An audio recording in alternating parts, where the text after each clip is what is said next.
Good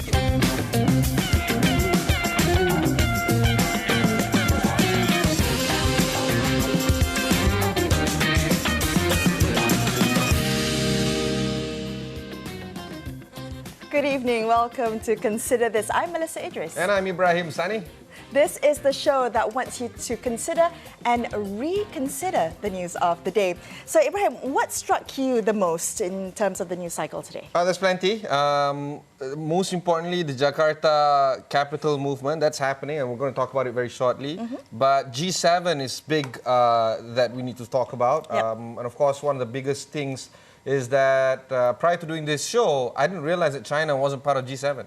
No, of course. G7 is made out of Britain, Canada, the US, Italy, Germany, Japan, if I'm not mistaken. I'm missing someone else. Canada, I'm missing Canada. So yes, of course, the 45th G Summit was happening over the weekend. It's, I think, the last day is on Monday, isn't it? It's still happening, It's still happening.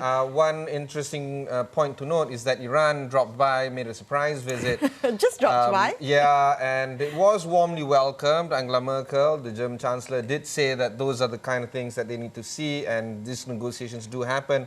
But the main point is that is G7 still relevant? Yeah. And in fact, as I mentioned earlier, China is not representing or not represented in this meeting. One thing that we need to also mention is that the entire continent of Africa is not going to be represented. India is not represented. Brazil is not represented. So, who is G7? Yeah. Who are they representing? You know, exactly. I think there have been concerns raised, especially of late, that perhaps the bloc has, whether it still has a place on the world stage. Now, for me, I would say, it's really quite interesting because if you look at G7, Ibrahim, and you look at all the countries that are part of this, supposed to be the group of 7 most powerful nations of the world, almost every single leader is embattled in his or her own country, dealing with some kind of domestic politics. Donald Trump, Macron, we have Trudeau, Angela Merkel is no longer going to be the Chancellor next year, Shinzo Abe. Every single world leader is essentially dealing with his or her own problems. Not to mention Boris Johnson and his Brexit. I'm not even going to go there, right? Yeah. So also, in the same vein, we know that the European Commission is represented, and of course Donald Tusk is there, and Donald Tusk is speaking with Boris Johnson about Brexit, and we all know the hard Brexit is going to happen on 31st of October. We have no plans whatsoever concrete moving forward, and we now know that the conversation is on how will EU going to deal with Brexit.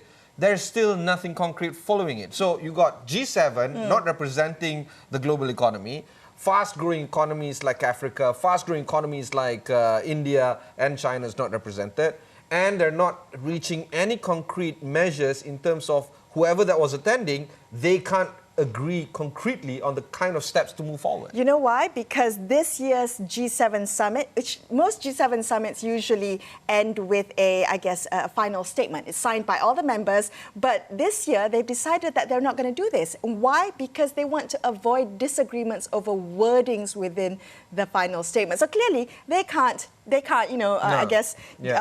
nice and even come up with a final statement. The thing that we need to look at is the communique that is signed by all these 7 countries, and there's no way you can agree to these kind of things. So here's the thing, Ibrahim. If G7 is perhaps on the decline, could we now be seeing the rise of the G20 as the main summit of a global power? And we know for a fact that Indonesia is part of the G20, and therefore they can argue not just on Indonesia's behalf but on ASEAN's behalf as well. China is well represented in the G20, and you could see the G20 being represented by fast-growing economies, the same economies that we know that is going to be the big economies in just 10 or 20 years from now. So the G20 countries make up 80% of the world's GDP, also 2/3 of the world's population. So there you go. Perhaps you're going to be seeing the rise of G20 next.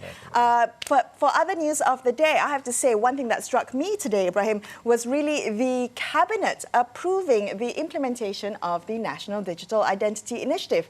So the National Digital ID is an initiative under the Communications and Multimedia Ministry, MCMC. and it's meant to be a method of authenticating a user's identity online. Now, the question is, what do you think about it? I think it's good because you know for a fact that the National Digital ID is not a substitute for the existing ICs that we have or the identity card. It is not compulsory. And what we do know is that a Malaysian is issued an IC number on birth. And the My Card currently stores information on the contact chip, on the physical contact chip. But while all this is stored in the IC, the National Digital Identity is just to allow the migration of brick and mortar presence into online presence. It's not a substitute, but it's a necessity. Well, you know, the digital IC, that smart chip in your IC, that came out, what, 15 years ago, and technology has advanced so much since then. So the idea is, I guess, to kind of keep us up to date with the times. Now, when we talk about digitalization and digitizing, this is really a key component of that. So the government, the MCMC, has actually come out to say that the National Digital ID is meant to spur confidence of Malaysians' confidence in the digital economy. Now, the question is it going to be enough to change people's perceptions? So, you know, if it's going to spur confidence, are we admitting right now that there's a lack of confidence? Yeah, it is. There's a lack of confidence. Not because so much of the fact that this is a good thing for Malaysians or a bad thing for Malaysians. Malaysians generally are open to the idea of new things. Malaysians are generally open to trying out new payment methods. We're quite game for that, right? We are. Yeah. But Malaysians are extremely skeptical for things that are being rolled out by this country and by this government and the previous government as well. The distrust, the trust deficit. Because we know rolling out is a big problem. Rolling out stuff is, you're going to get glitches, you're going to get, you know,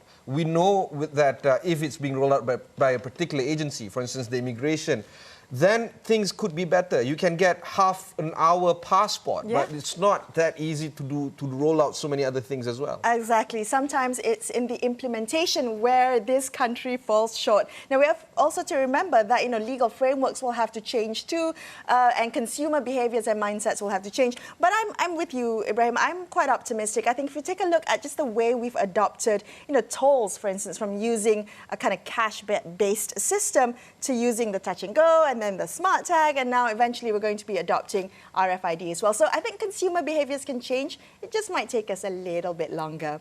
All right, we're going to come back on Consider This and take a closer look at Malaysia's Child Sexual Offenders Registry. Stay tuned to Consider This.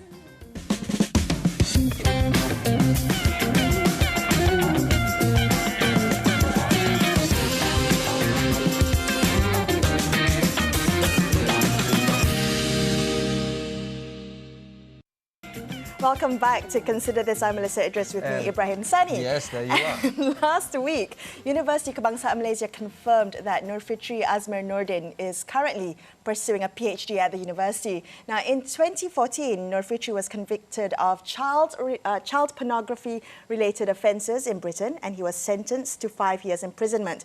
So this issue has generated huge debate about human rights, about second chances, and about Malaysia's Child Sexual Offenders Registry.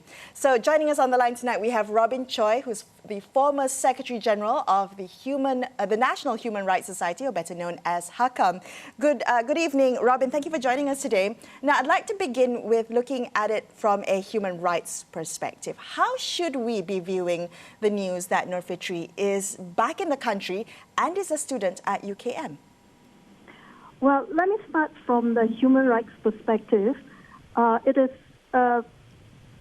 the balancing of two sets of rights, or rather I should say the balancing of the rights of two groups of people. You have the first group, which are what I would call former offenders or ex-convicts, people not just Nur Fitri, but also the likes of Selva Kumar Subia, the returnee from Canada, if you recall.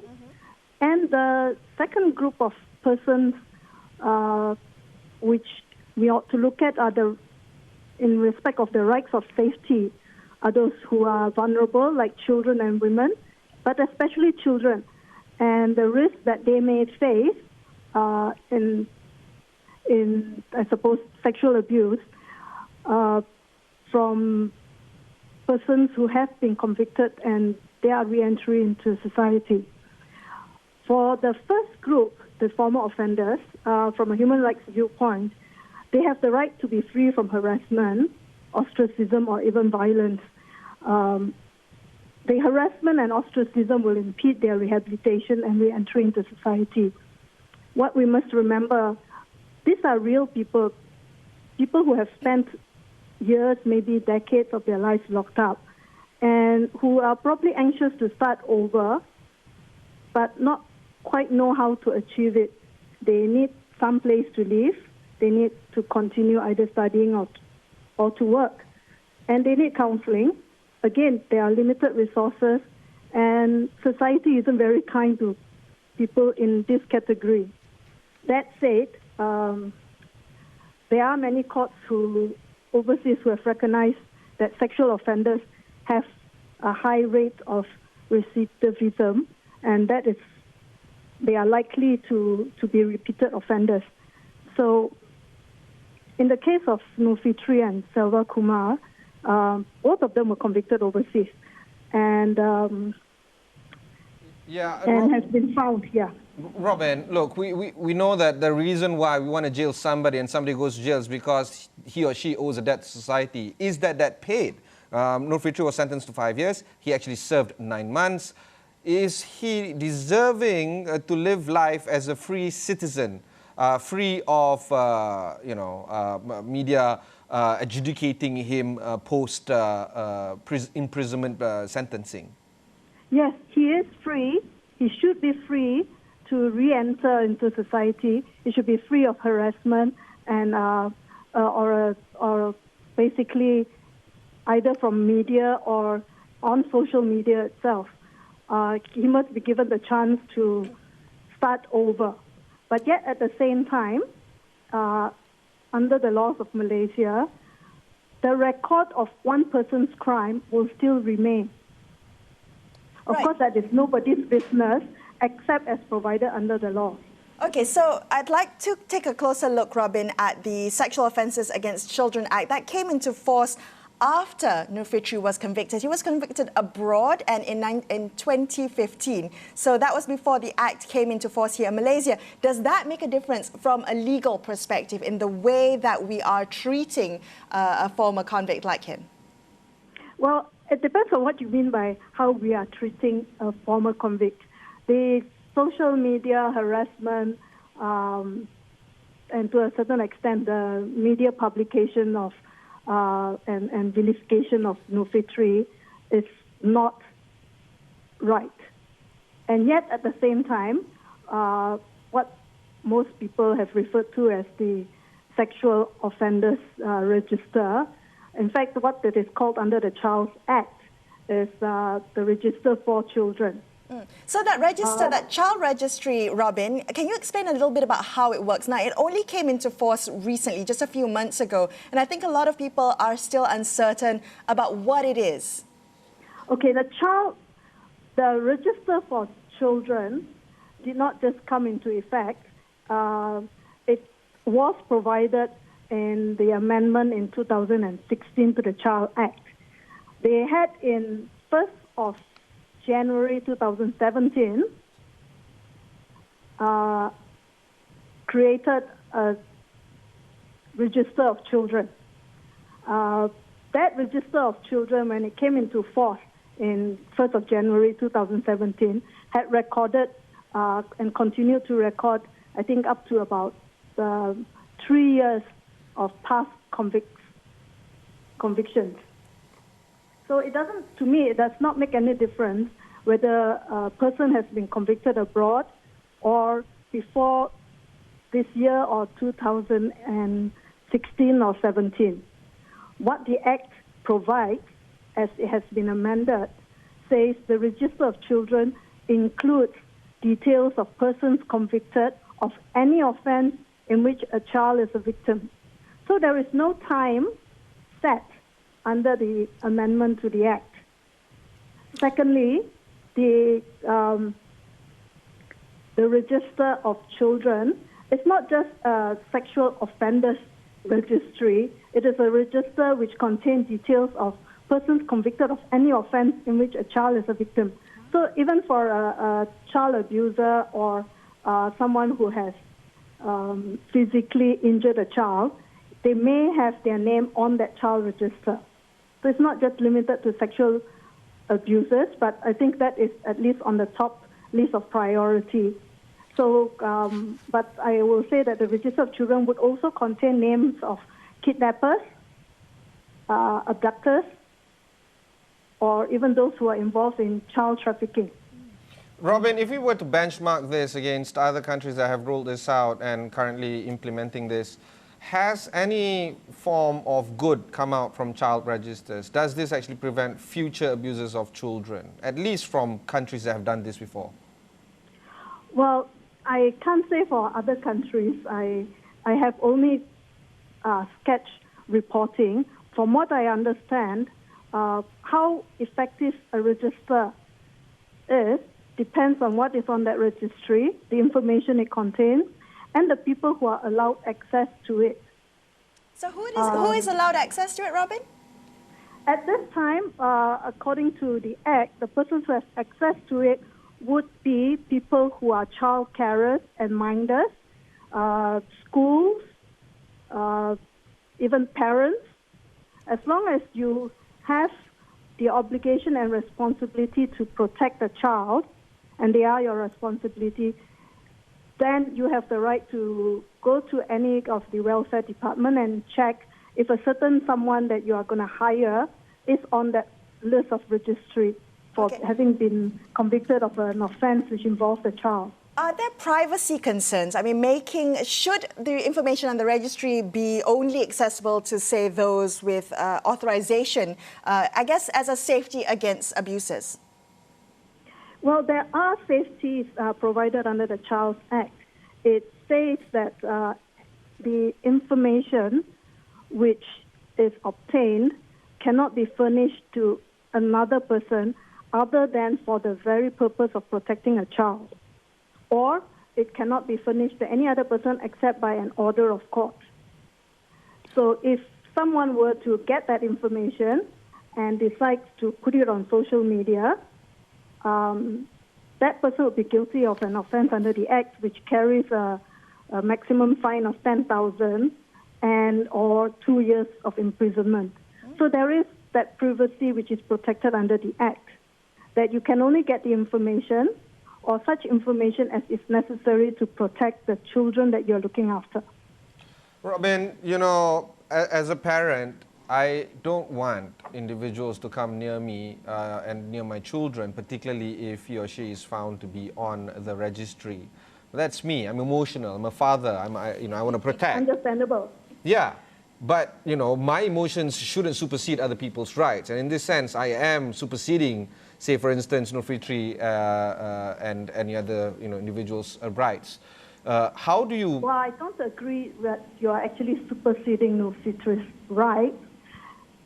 You are just obtaining information. You are not harassing Fitri. You are just protecting to make sure that you don't hire Fitri to take care of your kids as a nanny. Right. Oh. Robin, that you are entitled under the law.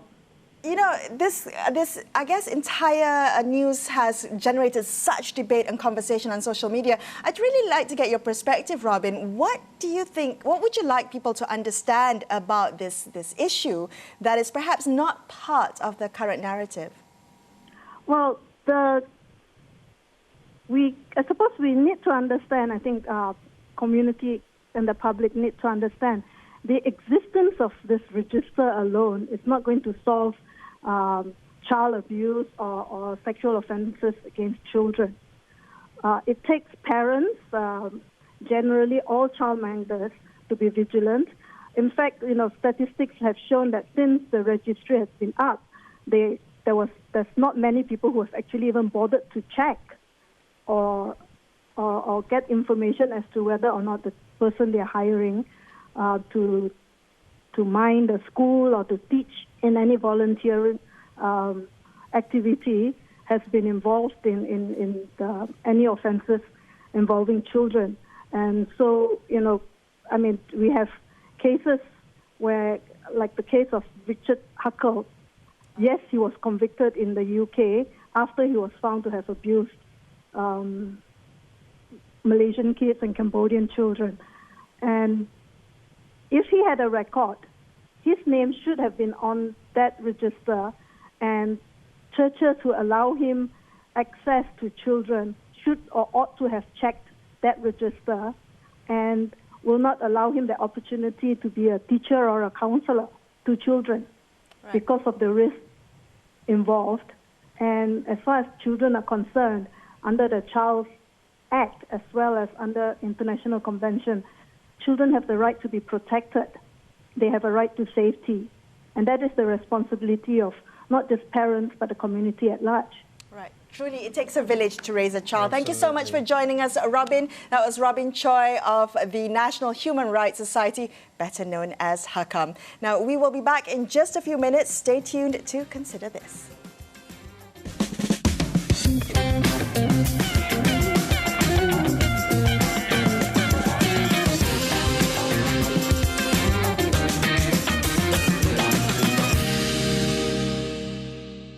Hasil kajian-kajian tersebut menyimpulkan bahwa lokasi ibu kota baru yang paling ideal adalah di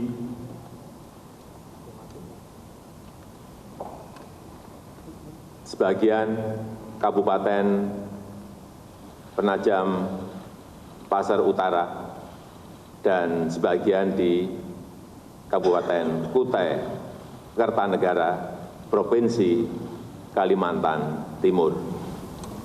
Jakarta akan tetap menjadi prioritas pembangunan dan terus dikembangkan menjadi kota bisnis, kota keuangan, pusat perdagangan, dan pusat jasa berskala regional dan global.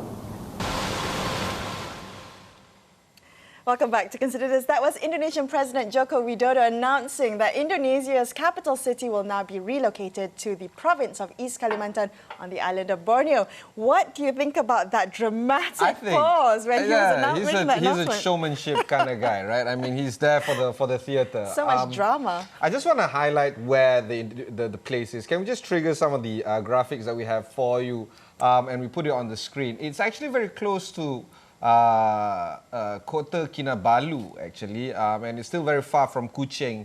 And you can see that Samarinda, coast, Balikpapan. isn't it? It is on the coast, and the reasons are plenty and manifold. One of them is that Jakarta is going to be sinking. That's obvious. And I spoke to a very renowned architect just yesterday about this fact. Number two, Jakarta's overly populated and they need to, I guess, share the infrastructure and growth elsewhere in the country.